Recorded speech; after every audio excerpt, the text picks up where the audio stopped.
Welcome to another episode of The Corner Booth, the official podcast of restaurantowner.com. Today, the restaurant industry is changing faster than ever. Learn from successful independent restaurant operators and other industry leaders as they share best practices that will help you engage your team, delight your guests, and grow your business. Hey, hello, everyone. Welcome to another episode of Corner Booth. I'm Chris Tripoli with restaurantowner.com. We're going to have a really good, fun conversation for you today because I was thinking that when we normally bounce around the states and we talk about the successful independent restaurant operators, the wide variety of restaurants we have, a lot of times we're drawn to the bigger cities. You know, if you're in a big state like New York or Florida, Texas, California, we're always hearing about or reading about trends being set, the chef-owner restaurants that are maybe in the larger cities. And to a certain extent, that's true. But I find a lot of times the best gems and sometimes the best stories come from the smaller towns. Today, we are in New Braunfels, Texas, and we're going to talk about a really successful breakfast, lunch, brunch concept that the neighborhood's really connected to. That if you want to go, come early, come often, but don't be surprised if you might have to wait. I'm talking about the Buttermilk Cafe. The chef, owner, operator is Carol Irwin. Carol Irwin has a really interesting story, a great concept. So let's welcome Carol. Thank you so much for being with us today. Welcome to Corner Booth, Carol. Thank you so much. I'm pleased to be here. Well, I love your place. I know that if any of our listeners, were close or in the New Braunfels area, they'd probably be there and they'd say the same thing. But for the listeners who aren't, let's get started first by telling them maybe a little bit about you, how you first got interested in the business. Then we can kind of go into how that became your current concept. All right. Actually, I got into the business, dragged into it, to be honest with you, by my first husband, cut my teeth on the businesses that he learned to do. And somehow I ended up dragging him down here because this was going to be my first business. My first business was called the River House Tea Room in historic Gruene. It lasted for 15 years when I sold it to a young man who wanted to be another restaurant owner. My first husband and I divorced because, as you well know, most restaurant people just end up divorcing because of the hours, the dedication it takes, and either your husband and wife working in it, or sometimes you just grow apart, and we just grew apart. During that time, after the divorce, I was approached about opening up another restaurant, and my daughters and I came up with a concept that we thought New Braunfels needed, not something that we wanted to do, but what did New Braunfels need? And I had remembered the time when there was the Hill Country Cafe that was associated with a hotel in the background, and they had mowed the thing down and put up a CVS pharmacy thing on it. But all the VIP guys would go there for coffee and breakfast in the morning. And I thought, one day, I want to be a Hill Country Cafe where all the VIPs, all the townspeople go to eat. They don't go to corporate; they go to another restaurant. Gotcha. And it ended up happening. So Gordon Hughes was our landlord, owned the Chandelier shopping center, and he said, "Let's do this." He held my hand. He showed me how to get into it. He looked over my papers. He scrutinized it. He sat with me at the bank as we borrowed money, and a lot of hand holding in order to, because it's risky getting that much money. And of course, single at the time, I was just not sure I was big enough. Yeah. Well, I can understand that. But he could see my potential, and it just worked out. The townspeople came. We started off doing lunch and dinner. The restaurant was starving. It was good food, but a lot of competition at night. So we switched over to breakfast like I had wanted to. And that was the key thing that changed everything. We're known more for our breakfast than lunch, and we don't even try for dinner. We all get to go home. We have a normal life. We work a 7 to 5, basically normal work day, and we're closed Sundays. so we can all go to church. My group needs to go to church. Okay. Okay. Well, you don't even want to touch that one, but I hear what you're saying. You know what? And I tell you what, that's a strong conviction for a commitment to lifestyle, because if you are really strong, and you are a strong breakfast place, breakfast, brunchy, lunch Yep. menu, typically Sundays would be one of your unbelievable over the top days. It was our best day. So to be committed to closing on Sunday says a lot about, commitment to, you and staff, and Yes. the need for life. We've been doing fine. You're not going to be able to spend it all anyway. So why? I don't want to work all my life, and I don't mind working hard, but you just need to find time for you and your family. You don't want to go down the same road you've already been on, because that doesn't work. You can be successful, but not so successful in your marriage or your relationships. So Right. you got to pick and choose. You got what you want to change, and it starts with you first. Wow. Yep. Very important. I think the other important point you made, there were two things that I thought I liked, and that was when you were concepting this, when you wanted to do this, you latched on to somebody that obviously was the right piece of the puzzle. And Yes. sometimes we need that. We need a little outside advisor. Your landlord helped you play a role on business planning, sat with you on funding. That's a very good point. I hope everyone's making note of that. When you are ready to do this, you can't do it alone. You kind of need a small team around you. That's exactly right. Fill the gaps. And then the second point you made is, you know what? Be true to the original idea. Yes. As a lunch dinner cafe, you weren't doing well. Then you switched to saying, this is what I wanted to be Yep. originally. And boom, you're on fire with breakfast and lunch. Yes, they sure were. And it hasn't stopped yet. So when was this? How many years ago was this that Buttermilk Cafe opened? We opened in 2012. Okay.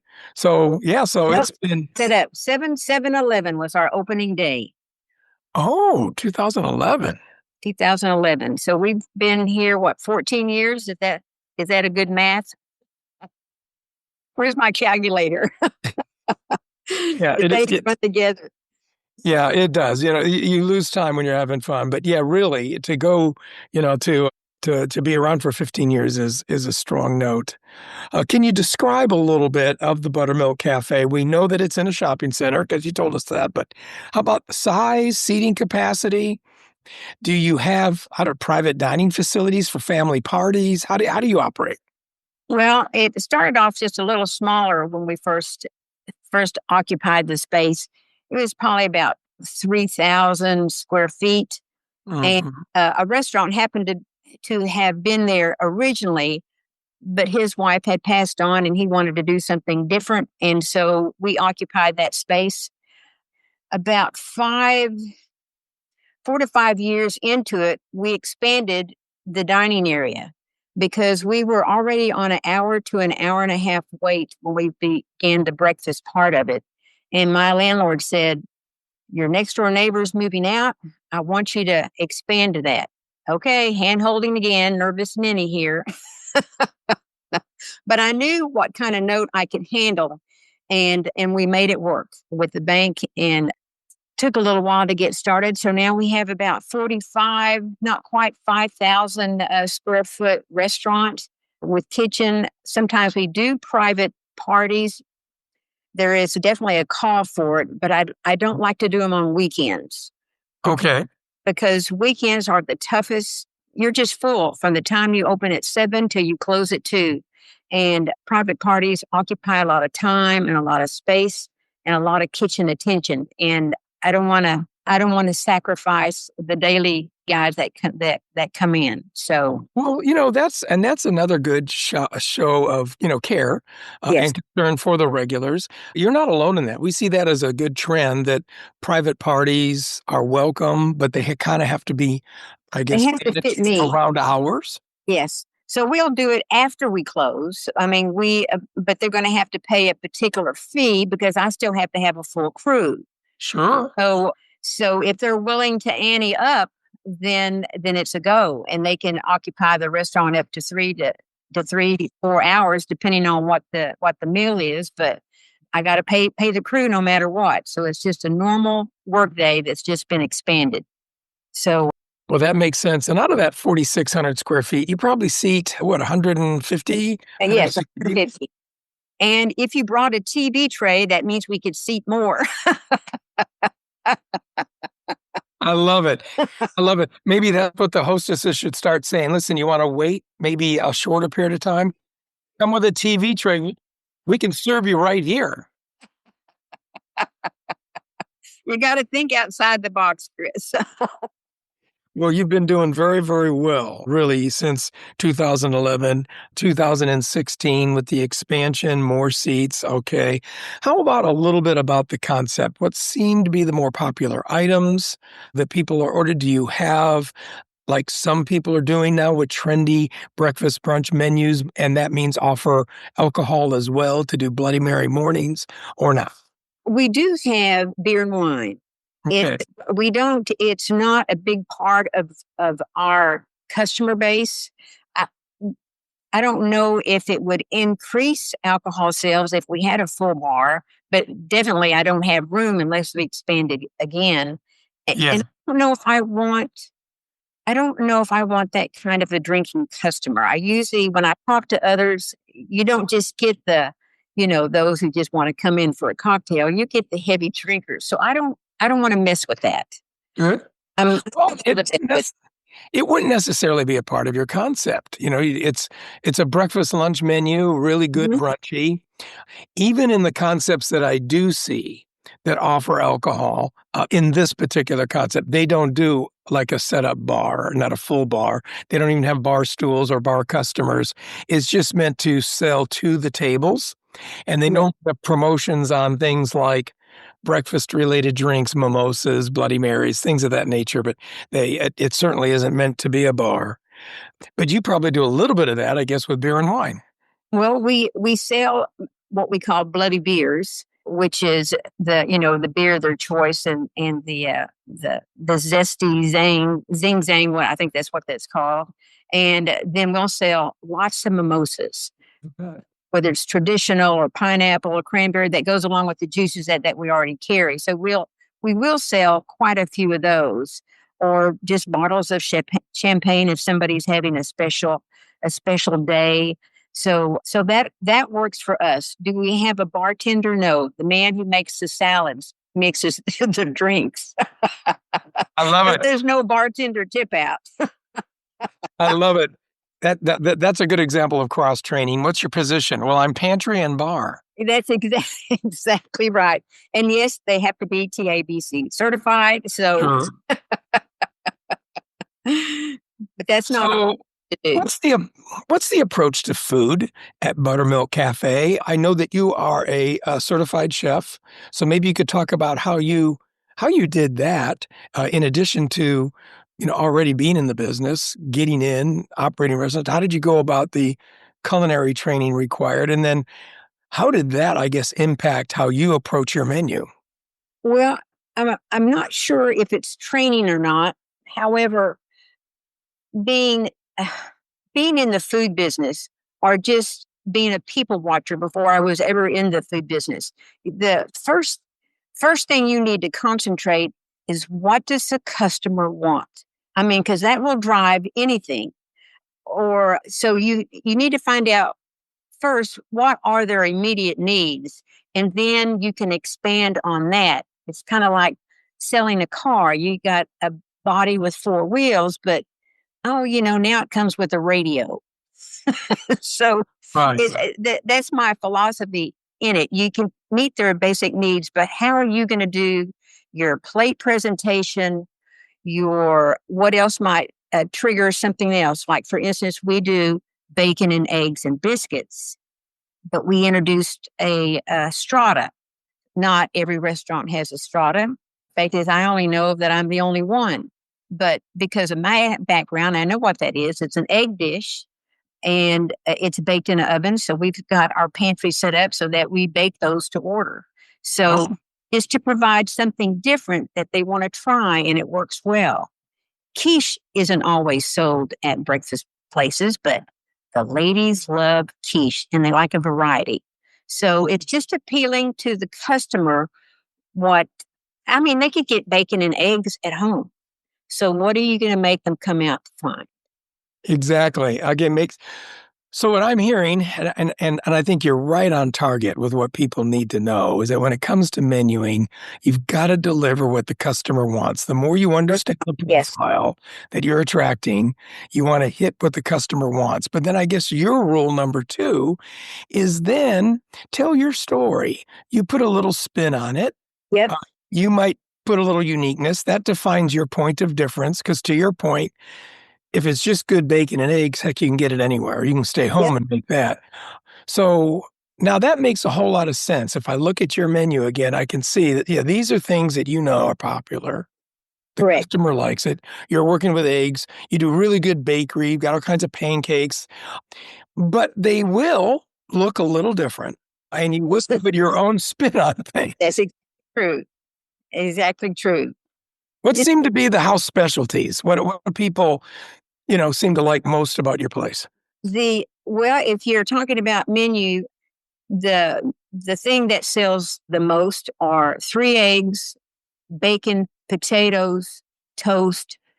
To me, it's too much breakfast, but people Yeah. order it.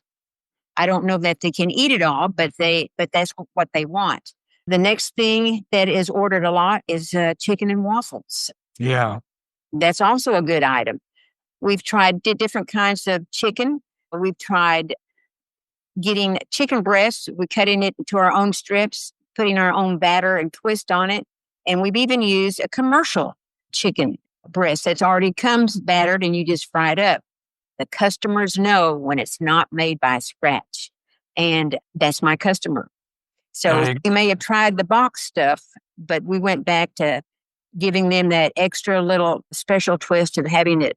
It just tastes different. It just looks different. It feels different, the whole thing. And it looks like a better coverage of plate too. So So scratch made. yes, You don't seem to cut corners on quality. I do not. I buy an expensive bacon.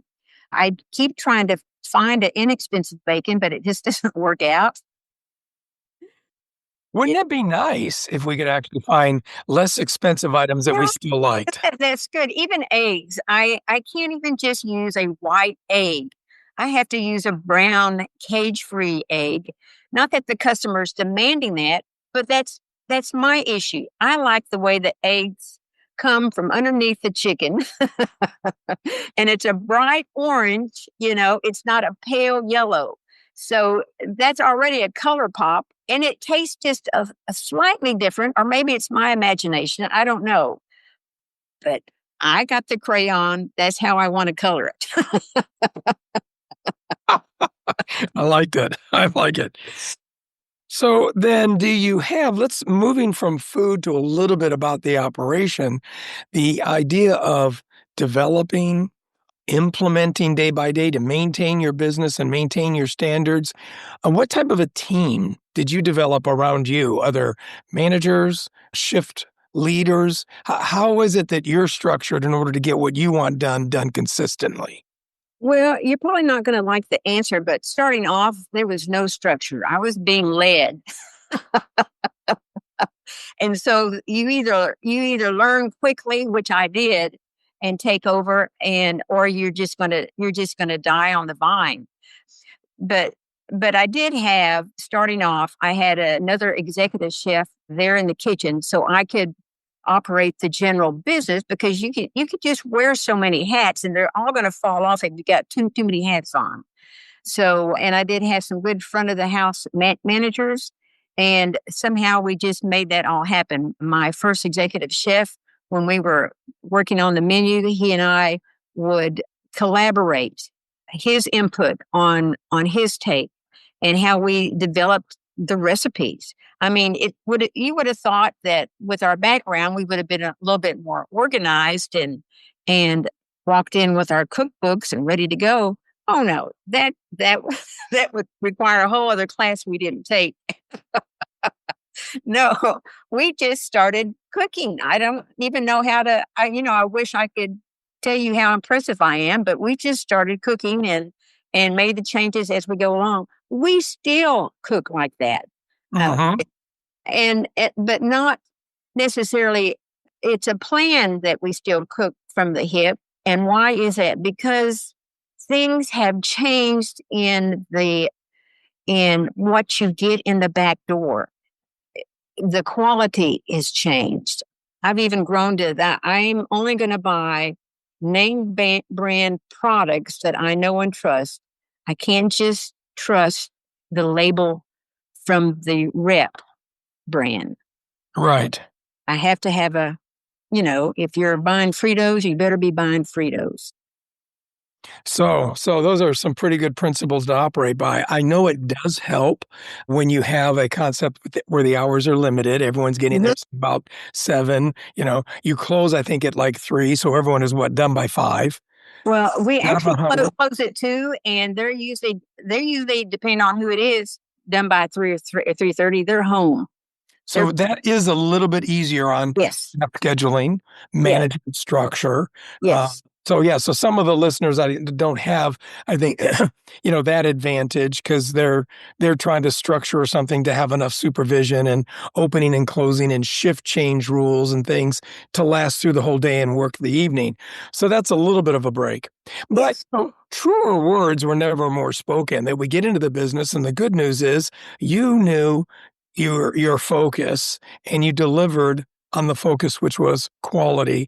And you're honest about the fact that you weren't really systemized at first policies, procedures, probably having items currently item costed, labor schedules done to a budget. These were probably things that were not at all on your mind. Didn't even know what you were talking about if you've been talking to me about it earlier.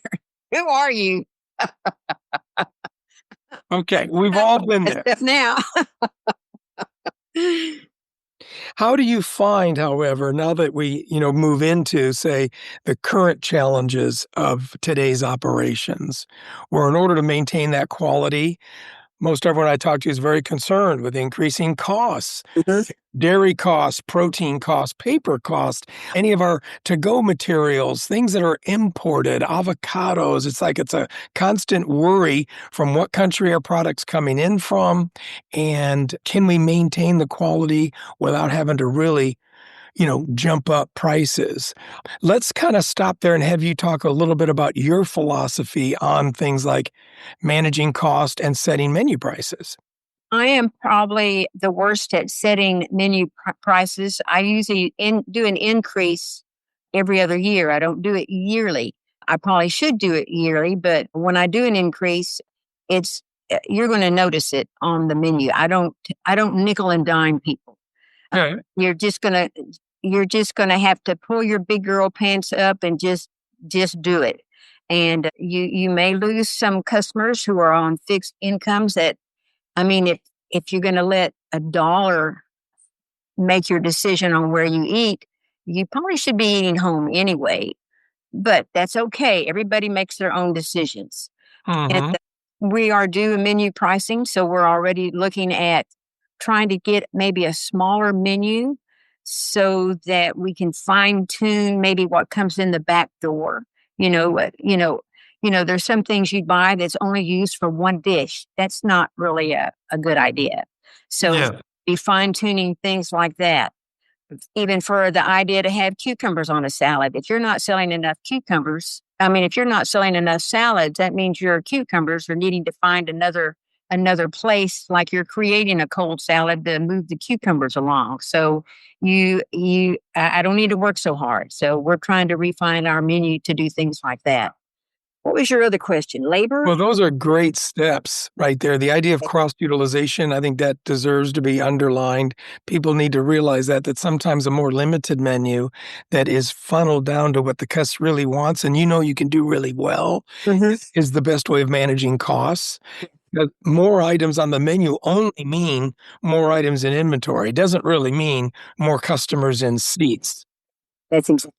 So you made a very good point there that I think everyone, really can learn from. The second point was cross-utilization. If you've got something in-house that you use, it's a key product, well then using that main raw ingredient in other areas helps you stay creative. So important. I can't be throwing my money in the trash can. That's my Yeah, that's right. money. Don't be throwing it in the trash. I know. Listen, that's my crayon, and I'll do the coloring. I learned that. I heard that from somebody.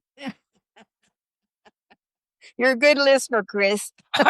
I, I got that one. I'm using that one. I like that a lot.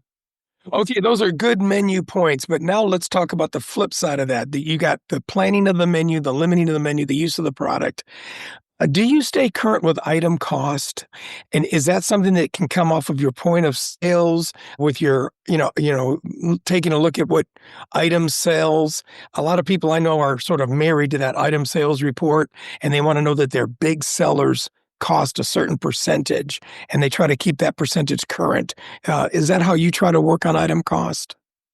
Yes and no. I do have a POS system that does tell me how many items we sell a month or a week or a day. So I know what the popular items are. And if you have sell one of this or one of that, that doesn't bother me so much if that product is being utilized in other areas. Like for instance, you might be selling hamburgers. Well, you're going to also find a hamburger steak on the menu. So if we only sell, one hamburger, or let's say just say one hamburger steak, that I'm not gonna do that. It's just a way to push my product. Yeah. I always know the big sellers. I wish everything could be a big seller, but maybe I should be thankful it's not. I'm not really sure. But it just also tells me the things I need to fine tune of what things I need to eliminate or find another use for, because you don't want your menu to get boring. So, No.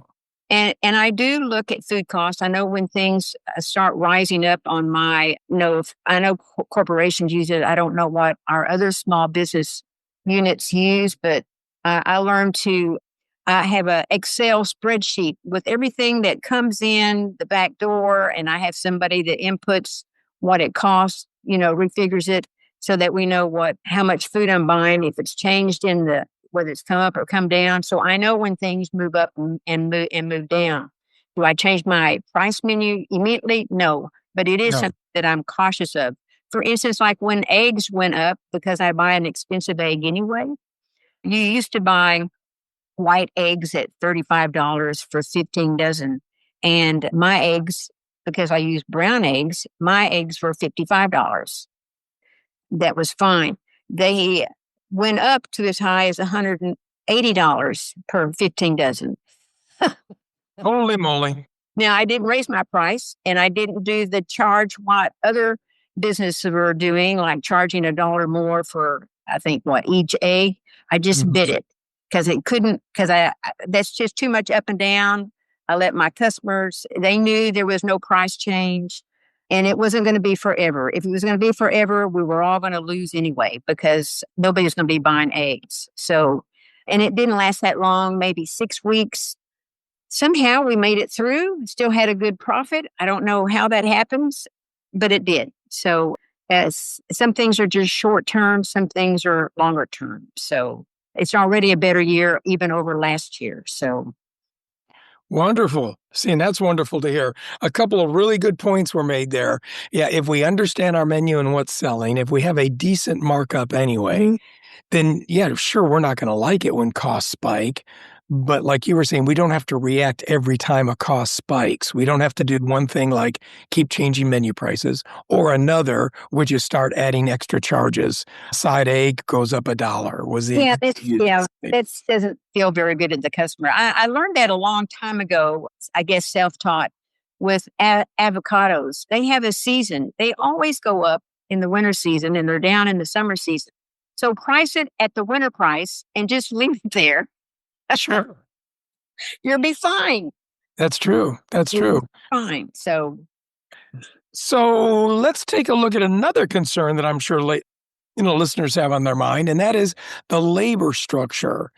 Because you are high quality, a lot of fresh made in-house, do you have a pretty large back of the house kitchen staff? I think You do? I do. And so is labor a market in your area something you're concerned with? Is it hard to find and hard to retain people? It most certainly is. Needless to say, I'm probably the most skilled in my kitchen, which gives me probably respect, and thank goodness they all respect when I say jump.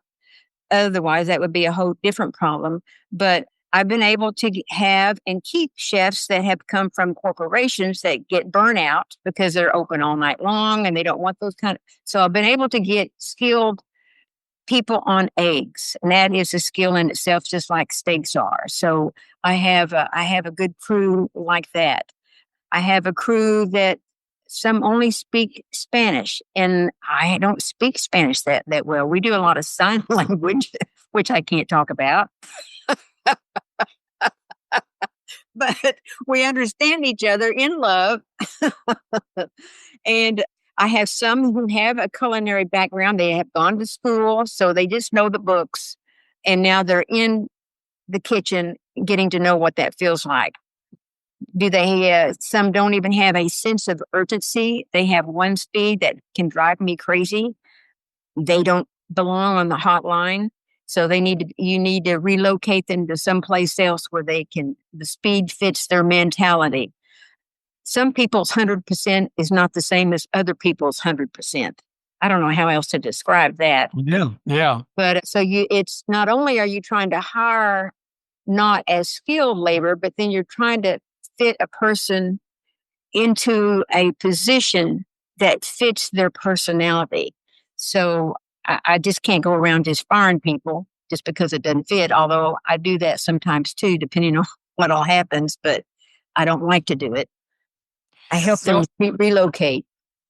That is true. It's a shame, but yes, sometimes even in the best of situations, if as long as everyone's had an opportunity to sell, an opportunity to demonstrate and to learn and to get better, that seems to be what I'm hearing is the best we can do is create an operating environment where people feel like I've got a chance to fit in, to connect, to do well. Now, some will do better than others, and some every once in a while, that is true. They have to be sort of blessed onto their next place where maybe things will fit a little bit better.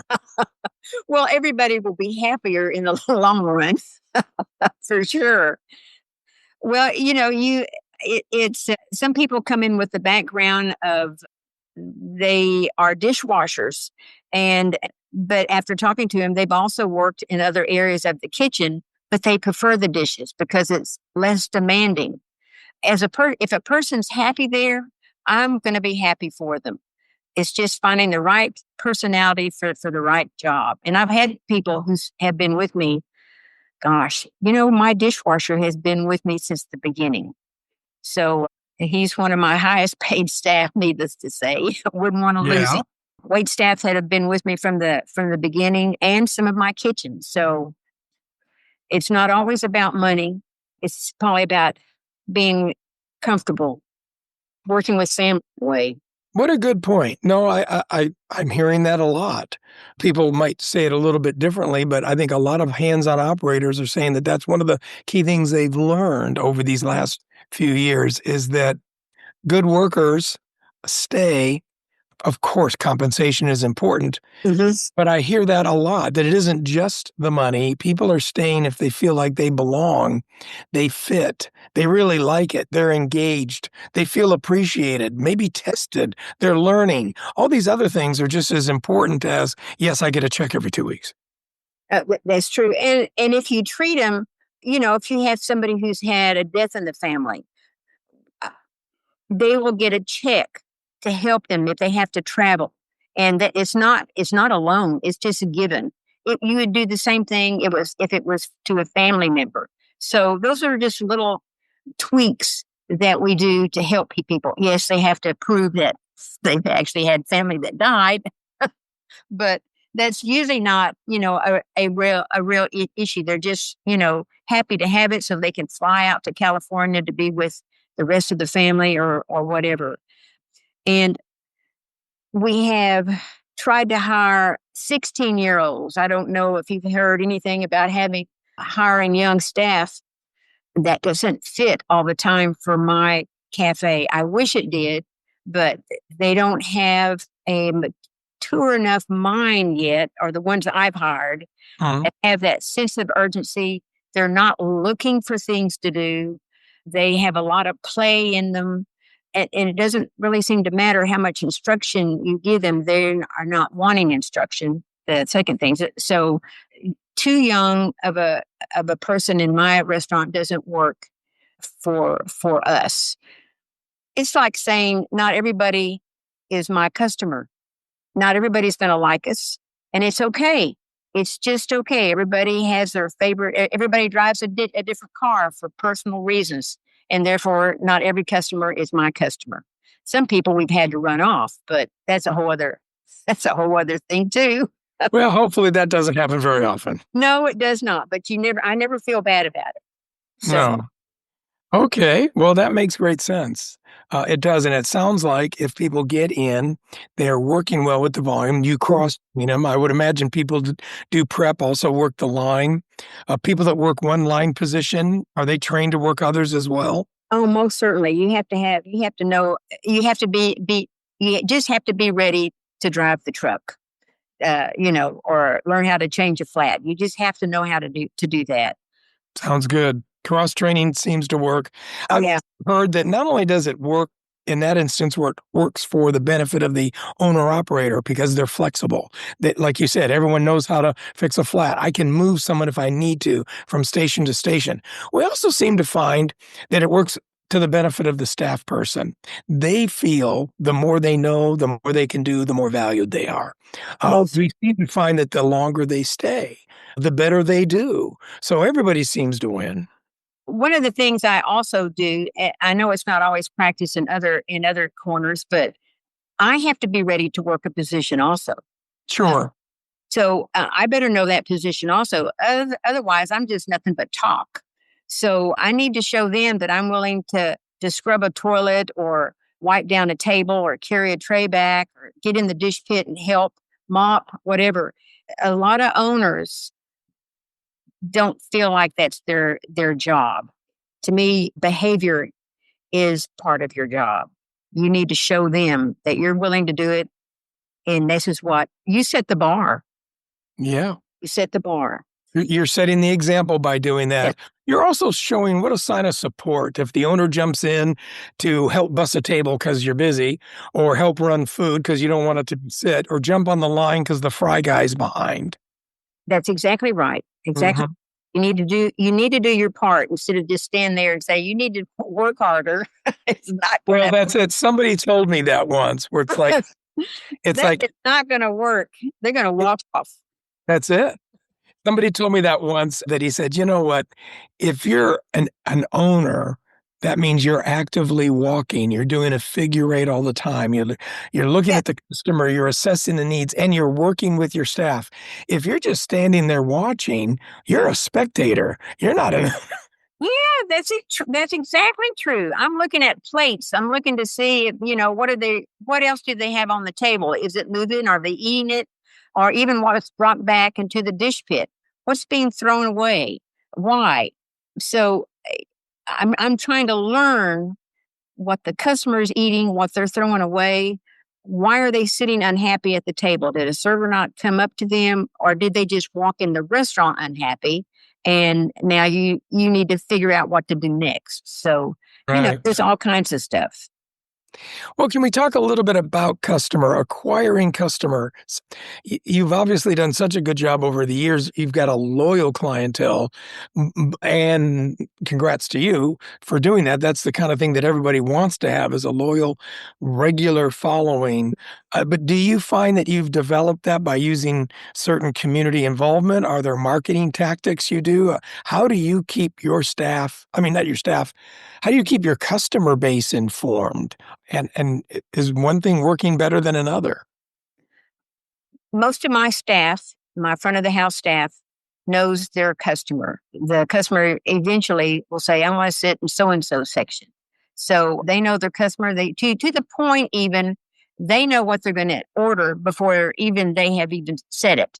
So I like that. They know their names, they know their history, they know who's going to the doctor for what reason, who didn't show up that Saturday to come in for breakfast. They're going to find out what went wrong last week.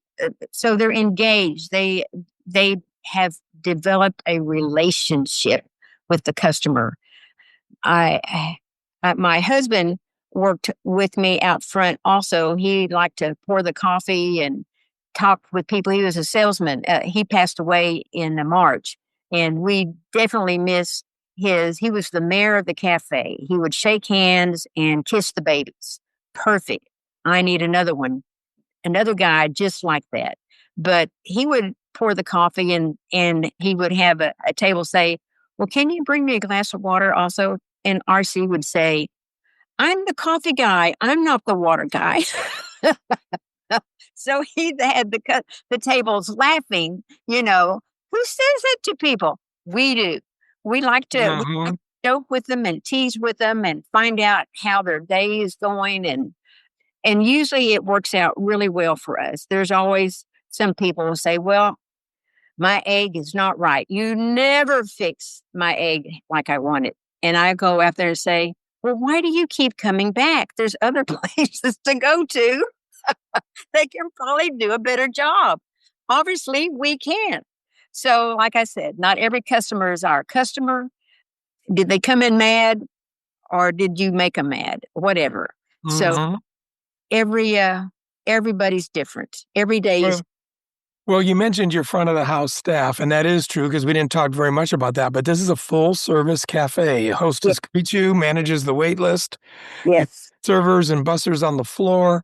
And it's really good that you've been fortunate that you've got such a good, steady staff that they bond with and develop a relationship with the guest. That seems to be the goal in this day and age, is for independent restaurant operators to feel like they're creating that work environment where the staff feel more like family, which means they will treat guests like they would treat their family. Without building that relationship, without building that connection, it's going to be really hard to get that loyal following. That's true. Without the loyal following, the guy down the street might get the loyal following. One of the things I want to point out too, and this might be to my detriment, but I don't see it happening yet. A lot of restaurants, even smaller restaurants, are getting those handheld computer, cash in, cash out. We don't do that.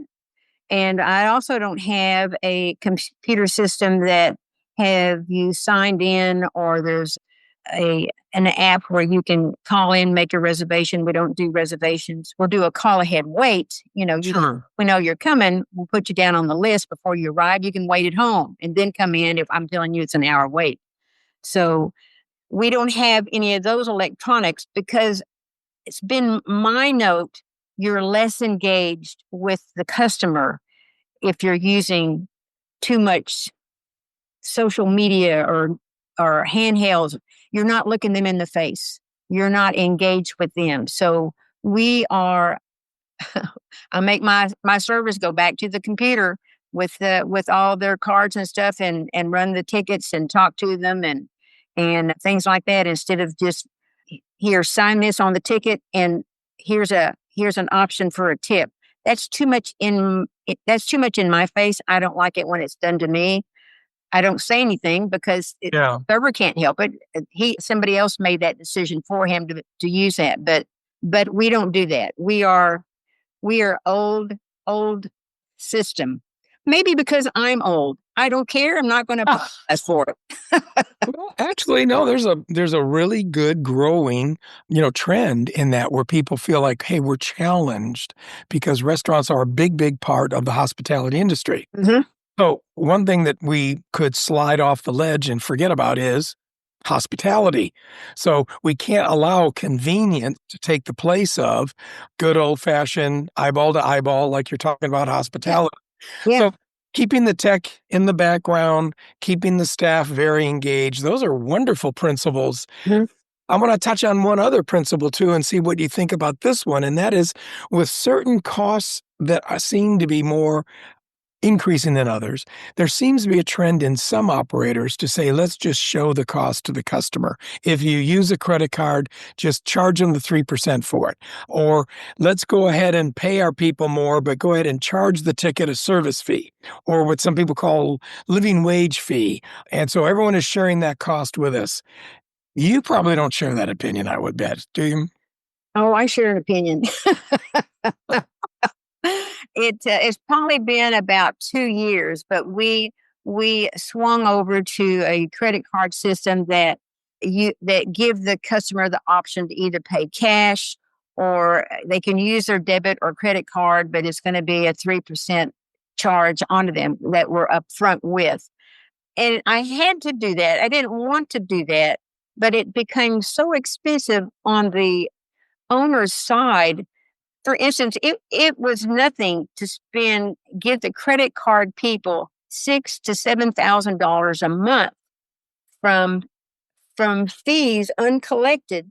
Sure. Well, that's because doesn't 90% of your customers charge anyway? Well, no. Yeah. But that's even on top of tips. You would have to even process a charge for tips. So it just became, that's a whole person's salary. Yeah. I couldn't afford it anymore. I just couldn't afford it anymore, or I just needed to bow out. And I'm probably becoming of the age where I need to bow out anyway. Hey, I've got a place for you to buy. Okay. There you go. You guys have heard it. If you want a really good, successful 7 to 5 operation, come to New Braunfels, meet Carol, take a tour, have a cup of coffee, and fall in love with the Buttermilk Cafe. Hand me a check. Well, okay, that's between you two.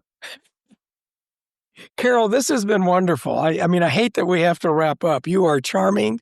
Love your place. Love your philosophy. Thank you so much for sharing all of these tips and trends and your thoughts on the industry. So I say continued success to you. Keep setting the example, raising the bar in your local community, and doing what you're doing. I hope to, cross paths with you very soon. Have another waffle and a cup of coffee or something. Let me know when you're in. I'll come sit with you. I will do it. I will do it. And listen to everybody else out there. If you aren't fortunate enough to live in or get close to New Braunfels, then you're just going to have to go look her up on the website, read all about Buttermilk Cafe. And I hope that you go have a great shift, go make it a good day, and let's get back together real soon on another episode of Corner Booth. Thanks. Thank you for joining us on the Corner Booth. We'll be back next Tuesday with more inspiration, insights, and industry best practices to help you engage your team, delight your guests, and grow your business.